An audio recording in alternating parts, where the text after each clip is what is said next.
इस वीडियो ਦੇ ਵਿੱਚ ਆਪਾਂ ਕਾਲਾ ਮੋਤੀਆ ਕਹਾਣੀ ਦਾ ਸਾਰ ਪੜਾਂਗੇ। ਕਾਲਾ ਮੋਤੀਆ ਕਹਾਣੀ ਮਹਿੰਦਰ ਸਿੰਘ ਸਰਨਾ ਦੀ ਲਿਖੀ ਹੋਈ ਹੈ।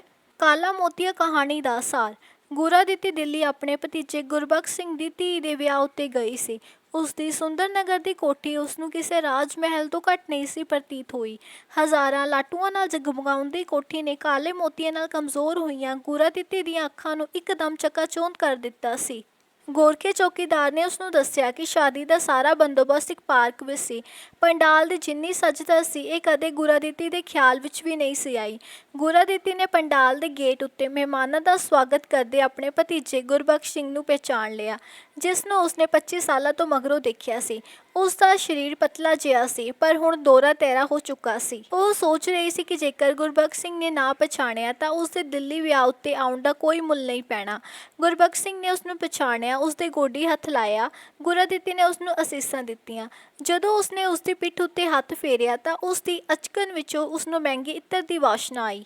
ਗੁਰਬਖਸ਼ ਸਿੰਘ ਨੇ ਆਪਣੀ ਪਤਨੀ ਨੂੰ ਉਸ ਬਾਰੇ ਦੱਸਿਆ ਤਾਂ ਉਸਦੀ ਸਿੱਧੀ ਸੌਰ ਖੜੀ ਭਤੀਜ ਨੂੰ ਨੇ ਉਸਨੂੰ ਪੈਰੀ ਪੈਣਾ ਕਰਦਿਆਂ ਨਾ ਹੱਥ ਜੋੜੇ ਤੇ ਨਾ ਆਦਰ ਪ੍ਰਗਟ ਕੀਤਾ। ਗੁਰਾਦਿੱਤੀ ਨੂੰ ਇਹ ਚੰਗਾ ਨਾ ਲੱਗਾ, ਪਰ ਫਿਰ ਵੀ ਉਹ ਭਤੀਜੇ ਦੁਆਰਾ ਪਛਾਣੇ ਜਾਣ ਤੇ ਖੁਸ਼ ਸੀ। ਉਹ ਪੰਡਾਲ ਦੀ ਵਿਸ਼ਾਲਤਾ ਤੇ ਰੋਸ਼ਨੀ ਦੇਖ ਕੇ ਹੈਰਾਨ ਸੀ। ਉਹ ਇੱਕ ਕੁਰਸੀ ਉੱਤੇ ਬੈਠ ਕੇ ਖੁਸ਼ ਹੋ ਰਹੀ ਸੀ ਕਿ ਉਸਦੇ ਭਤੀਜੇ ਨੇ ਉਸਨੂੰ ਪਛਾਣ ਲਿਆ ਹੈ ਤੇ ਉਸਦਾ ਆਉਣਾ ਸਫਲ ਹੋ ਗਿਆ ਹੈ। ਉਹ ਸੋਚ ਰਹੀ ਸੀ ਕਿ ਉਸਦਾ ਭਤੀਜਾ ਉਸਨੂੰ ਭੁੱਲ ਨਹੀਂ ਸੀ ਸਕਦਾ, ਜਿਸ ਨੇ ਉਸਦੇ 10 ਸਾਲਾਂ ਦੀ ਉਮਰ ਵਿੱਚ ਯਤੀਮ ਹੋਣ ਪਿੱਛੋਂ ਉਸਨੂੰ ਮਾਪਿਆਂ ਦਾ ਵਿਗੋਚਾ ਮਹਿਸੂਸ ਨਹੀਂ ਸੀ ਹੋਣ ਦਿੱਤਾ। ਉਸਨੇ ਉਸਨੂੰ ਪੜ੍ਹਾਇਆ ਤੇ ਵਿਆਹਿਆ ਵੀ ਸੀ ਤੇ ਤੰਗੀਆਂ ਤੁਰਸ਼ੀਆਂ ਵਿੱਚ ਵੀ ਆਪਣੇ ਪੁੱਤਰ ਸੁਖਬੀਰ ਨਾਲੋਂ ਵੱਧ ਉਸਦੇ ਚਾਅ ਮਲਾਰ ਕੀਤੇ ਸਨ। ਪਿੱਤਲ ਦੇ ਬੈਂਡ ਬਾਜੇ ਨੇ ਉਸਦੀਆਂ ਸੋਚਾਂ ਨੂੰ ਝੰਜੋੜ ਦਿੱਤਾ ਤੇ ਬਰਾਤ ਆ ਗਈ। ਉਹ ਸੋਚ ਰਹੀ ਸੀ ਕਿ ਹੁਣ ਢੁੱਕਾ ਹੋਵੇਗਾ ਤੇ ਮਿਲਣੀ ਹੋਵੇਗੀ। ਉਹ ਸੋਚ ਰਹੀ ਸੀ ਕਿ ਜੇਕਰ ਉਸਦਾ ਪੁੱਤਰ ਸੁਖਬੀਰ ਆਉਂਦਾ ਤਾਂ ਮੁੰਡੇ ਤੇ ਚਾਚੇ ਨਾਲ ਉਸਦੀ ਮਿਲਣੀ ਹੋਣੀ ਸੀ, ਪਰ ਸੁਖਬੀਰ ਨੇ ਤਾਂ ਉਸਨੂੰ ਵਿਆਹ ਉੱਤੇ ਆਉਣ ਤੋਂ ਵਰਜਿਆ ਸੀ, ਕਿਉਂਕਿ ਉਹ ਸਮਝਦਾ ਸੀ ਕਿ ਅਮੀਰ ਲੋਕ ਕਿਸੇ ਦੇ ਸਕੇ ਨਹੀਂ ਹੁੰਦੇ। ਉਹਨਾਂ ਪਿਛਲੇ 25 ਵਰ੍ਹਿਆਂ ਉਹਨਾਂ ਦੀ ਕਦੇ ਬਾਤ ਨਹੀਂ ਸੀ ਪੁੱਛੀ, ਪਰ ਐਤਕੀ ਪਤਾ ਨਹੀਂ ਕਿਸ ਤਰ੍ਹਾਂ ਭੁੱਲ ਭੁਲੇਖੇ ਵਿਆਹ ਦਾ ਕਾਰਡ ਭੇਜ ਦਿੱਤਾ ਸੀ। ਸੁਖਬੀਰ ਅਮੀਰਾਂ ਦੀ ਅਰਬਾਂ ਦੀ ਦੌਲਤ ਨੂੰ ਕੁਝ ਨਹੀਂ ਸੀ ਸਮਝਦਾ, ਕਿਉਂਕਿ ਉਹ ਮਜ਼ਦੂਰਾਂ ਦੇ ਰਾਜ ਦੀਆਂ ਗੱਲਾਂ ਕਰਦਾ ਸੀ ਤੇ ਉਹ ਗੋਬਿੰਦਗੜ੍ਹ ਦੇ ਸਟੀਲ ਰੋਲਿੰਗ ਮਿਲ ਦੇ ਮਜ਼ਦੂਰਾਂ ਦੀ ਯੂਨੀਅਨ ਦਾ ਸਕੱਤਰ ਸੀ। ਇੱਕ ਦਿਨ ਸੁਖਬੀਰ ਨੇ ਇੱਕ ਸ਼ਰੀਕ ਤੋਂ ਸੁਣਿਆ ਸੀ ਕਿ ਗੁਰਬਖਸ਼ ਸਿੰਘ ਦਿੱਲੀ ਦਾ ਵੱਡਾ ਸਮਗਲਰ ਹੈ।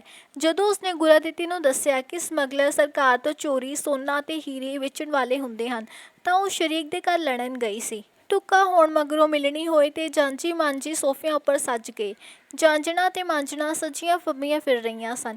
ਗੁਰਾਦਿੱਤੀ ਦੇ ਕੋਲ ਬੈਠੀਆਂ ਕੁੜੀਆਂ ਦੀ ਇੱਕ ਡਾਰ ਦਾ ਹਾਸਾ ਨਹੀਂ ਸੀ ਮਿਉਂਦਾ।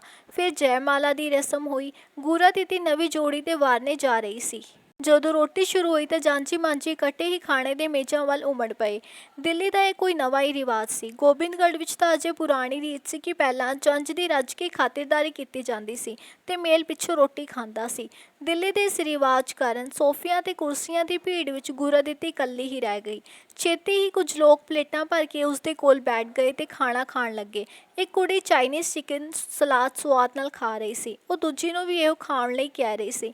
ਗੁਰਾਦਿੱਤੀ ਸੋਚਦੀ ਸੀ ਕਿ ਉਹ 2 ਫੁਲਕੇ ਤੇ ਦਾਲ ਸਬਜ਼ੀ ਹੀ ਖਾਵੇਗੀ ਤੇ ਕੋਈ ਹੋਰ ਚੀਜ਼ ਖਾ ਕੇ ਉਲਟੀਆਂ ਜਾਂ ਮਰੋੜਾਂ ਦੀ ਬਿਮਾਰ ਨਹੀਂ ਬਣੇਗੀ। ਇਸ ਸਮੇਂ ਉਹ ਇੱਕਦਮ ਤ੍ਰਭਕੀ, ਕਿਉਂਕਿ ਉਸਦਾ ਦੁਪੱਟਾ ਕਿਸੇ ਬੱਚੇ ਨੇ ਖਿੱਚ ਦਿੱਤਾ ਸੀ। ਫਿਰ 2 ਬੱਚਿਆਂ ਨੇ ਵਾਰੀ-ਵਾਰੀ ਉਸਦਾ ਦੁਪੱਟਾ ਖਿੱਚਿਆ ਤੇ ਉਸਦੀ ਠੋਡੀ ਉੱਪਰ 4 ਵਾਲ ਦੇਖ ਕੇ ਉਸਨੂੰ ਦਾੜੀ ਵਾਲੀ ਬੁੱਢੀ ਕਿਹਾ। ਉਹਨਾਂ ਦੀਆਂ ਮਾਵਾਂ ਨੇੜੇ ਹੀ ਆਈਸਕ੍ਰੀਮ ਖਾਣ ਵਿੱਚ ਮਗਨ ਸਨ। ਉਹਨਾਂ ਆਪਣੇ ਬੱਚਿਆਂ ਦੇ ਸ਼ਿਸ਼ਟਾਚਾਰ ਦੀ ਰਾਖੀ ਕਰਨ ਦਾ ਸਮਾਂ ਹੀ ਨਹੀਂ ਸੀ। ਗੁਰਾਦਿੱਤੀ ਦਾ ਮਨ ਬਹੁਤ ਖਰਾਬ ਹੋਇਆ। ਗੋਬਿੰਦਗੜ੍ਹ ਵਿੱਚ ਉਹ ਮਾਣ ਮਰਤਬੇ ਵਾਲੀ ਇਸਤਰੀ ਸੀ, ਪਰ ਇੱਥੇ ਉਹ ਬੱਚਿਆਂ ਦੀਆਂ ਟਿਚਕਰਾਂ ਦੀ ਪਾਤਰ ਬਣ ਰਹੀ ਸੀ। ਫਿਰ ਜਾਂਝੀ ਮਾਂਝੀ ਰੋਟੀ ਖਾ ਕੇ ਹੌਲੇ-ਹੌਲੇ ਪੰਡਾਲ ਵਿੱਚੋਂ ਖਿਸਕਦੇ ਰਹੇ ਤੇ ਉਹ ਸੋਫਿਆਂ ਤੇ ਕੁਰਸੀਆਂ ਦੀ ਭੀੜ ਵਿੱਚ ਇਕੱਲੀ ਬੈਠੀ ਸੀ।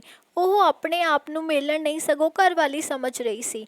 ਉਸਦਾ ਖਿਆਲ ਸੀ ਕਿ ਹੁਣੇ ਗੁਰਬਖਸ਼ ਸਿੰਘ ਤੇ ਉਸਦੀ ਪਤਨੀ ਆ ਕੇ ਉਸਨੂੰ ਆਪਣੇ ਨਾਲ ਰੋਟੀ ਖਾਣ ਲਈ ਕਹਿਣਗੇ। ਪੈਰੇ ਪਲੇਟਾਂ ਸਮੇਟ ਰਹੇ ਸਨ। ਮਜ਼ਦੂਰ ਕੁਰਸੀਆਂ ਇਕੱਠੀਆਂ ਕਰਨ ਲੱਗੇ। ਇੱਕ ਨੇ ਗੁਰਾਦਿੱਤੀ ਨੂੰ ਪੁੱਛਿਆ ਕਿ ਉਹ ਕਿਸ ਨੂੰ ਉਡੀਕ ਰਹੀ ਹੈ।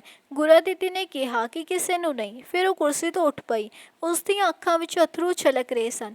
ਚੁਫੇਰੇ ਭਾਵੇਂ ਰੋਸ਼ਨੀਆਂ ਸਨ, ਪਰ ਗੁਰਾਦਿੱਤੀ ਨੂੰ ਜਾਪਿਆ ਜਿਵੇਂ ਸੰਘਣਾ ਹਨੇਰਾ ਉਹਨੂੰ ਚੌ ਤਰਫੋਂ ਦਬੋਚਦਾ ਜਾ ਰਿਹਾ ਹੋਵੇ। ਉਸਨੂੰ ਹੈਰਾਨੀ ਸੀ ਕਿ ਗੁਰਬਖਸ਼ ਸਿੰਘ ਤੇ ਉਸਦੀ ਪਤਨੀ ਨੂੰ ਉਹ 4 ਘੰਟਿਆਂ ਤੋਂ ਨਜ਼ਰ ਨਹੀਂ ਸੀ ਆਈ। ਉਹ ਸੋਚ ਰਹੀ ਸੀ ਕਿ ਇਹ ਠੀਕ ਹੈ ਕਿ ਉਸਦੀਆਂ ਅੱਖਾਂ ਵਿੱਚ ਕਾਲਾ ਮੋਤੀਆ ਉਤਰ ਆਇਆ ਹੈ। ਗੁਰਾਦਿੱਤੀ ਨਿਸ਼ਚੇ ਨਾਲ ਕਹਿ ਸਕਦੀ ਸੀ ਕਿ ਜਿਹੜਾ ਕਾਲਾ ਮੋਤੀਆ ਦਿੱਲੀ ਦੇ ਅਮੀਰਾਂ ਦੀਆਂ ਅੱਖਾਂ ਵਿੱਚ ਉਤਰ ਆਇਆ ਉਸਦਾ ਕੋਈ ਇਲਾਜ ਨਹੀਂ।